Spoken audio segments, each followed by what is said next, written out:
And why do we like interval? Why do we have so much of these interval workouts? And we kind of, they are a little bit of, one of our fundamentals of our move workouts. What's so good about those intervals? So, Why do we put those rests in there all the so time? the intervals are really, really good for increasing your cardio capacity and really making those adaptations, just for your just aerobic, anaerobic capacity, just and really improving how long you can stay moving. If you can move at a fast pace, get that heart rate spiked really, really high, and then bring it back down, you can probably stay moving at a more moderate pace.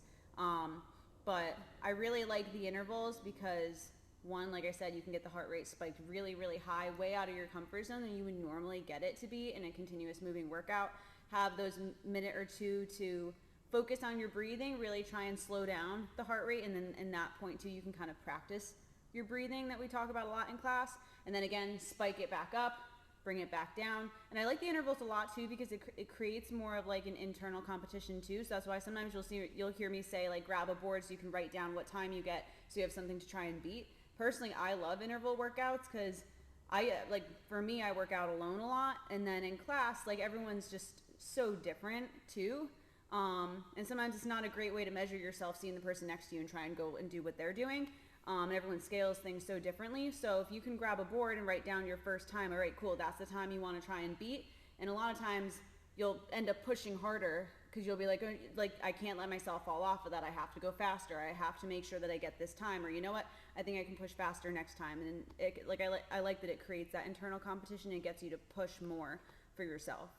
Yeah, and with those interval workouts, what I'm a big fan of too is anyone can do anything once, right? Mm-hmm. So when we're just doing like a one rounder or something like that, you're going through it once. You're like, yeah, you can give it your all, and then you just lay on the ground, and or Mm-hmm. you allow that it's going to be over. When you're forced to put in an effort for a short period of time, rest and then repeat it, starts building that mental toughness. It Mm-hmm. starts being like, especially if you're doing a couple rounds, like, man, I got to do this again. Yeah. I got to do Yeah. this again. And if you didn't have the accountability of, being in a group class or the coaches, a lot of times we don't do those extra intervals, Mm-hmm. But being able to push ourselves that a little, like you said, we're able to push ourselves harder for a shorter period of time. And it allows us to our body to adapt. It helps build our VO2, our muscle endurance. It helps up our metabolism. Mm-hmm. So it's going to burn fat for longer. But in general, if I look at something and I'm like, man, I only got to work for 4 minutes, I can go hard.